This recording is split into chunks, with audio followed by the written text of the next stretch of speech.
ओम श्री परमात्मने नमः। द्वितीय अध्याय श्लोक 63 से 65। क्रोधाद् भवते सम्मोहात्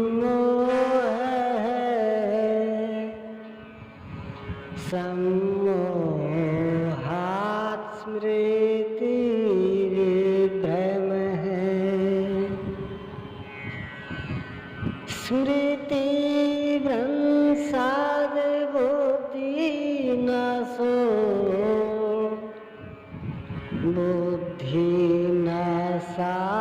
प्रणश्यति।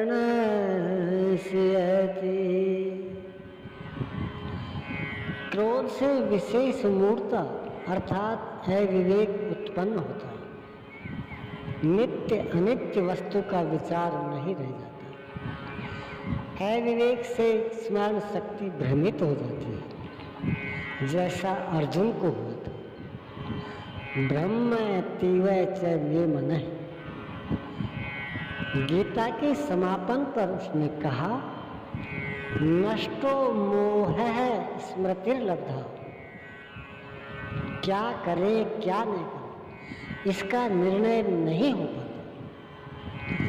स्मृति भ्रमित होने से योग परायण बुद्धि नष्ट हो जाती है और बुद्धि नाश होने से यह पुरुष अपने श्रेय साधन से च्युत हो जाता है। यहाँ श्री कृष्ण ने बल दिया है कि विषयों का चिंतन नहीं करना चाहिए।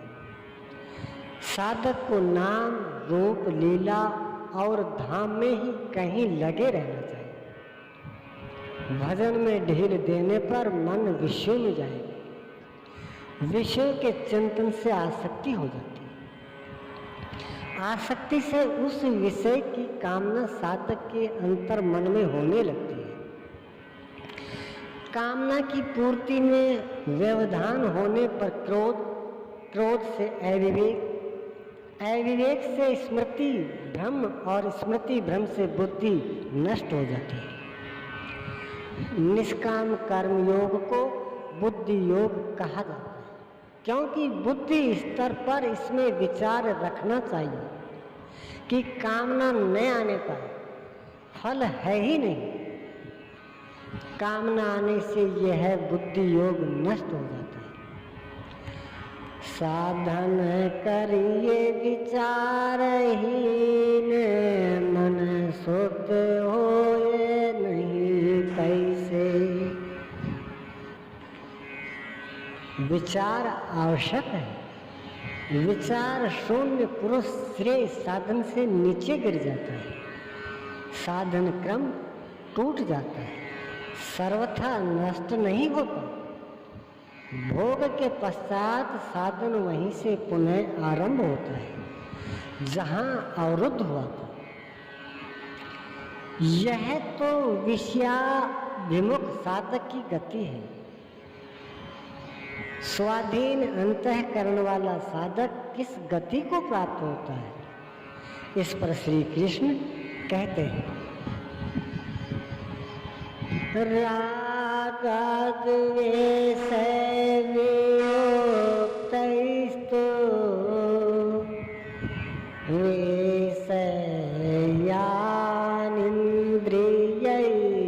विषयानिन्द्रियैश्चरन् आत्मवश्यैर्विधेयात्मा प्रसादमधिगच्छति। आत्मा की विधि को प्राप्त प्रत्यक्षदर्शी महापुरुष राग द्वेष से रहित वश में की हुई अपनी इंद्रियों द्वारा विषयांचरण, विषयों में विचरता हुआ भी प्रसादमधि गच्छति। अंतःकरण की निर्मलता को प्राप्त होता है। वह अपनी भाव दृष्टि में रहता है।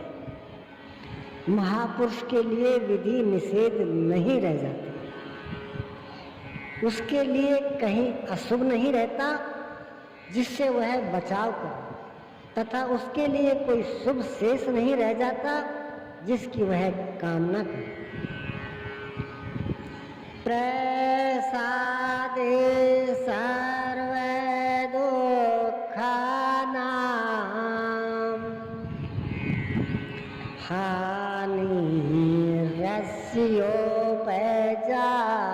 हानिरस्योपजायते प्रसन्न चेतसो यासु बुद्धिः पर्यवतिष्ठते। भगवान के पूर्ण कृपा प्रसाद भगवत्ता से संयुक्त होने पर उसके संपूर्ण दुखों का अभाव हो जाता है।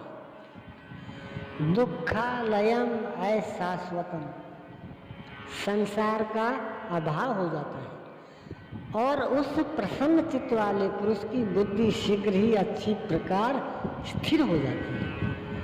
किंतु जो योग युक्त नहीं है उसकी दशा पर प्रकाश डालता है। ओम श्री सद्गुरुदेव भगवान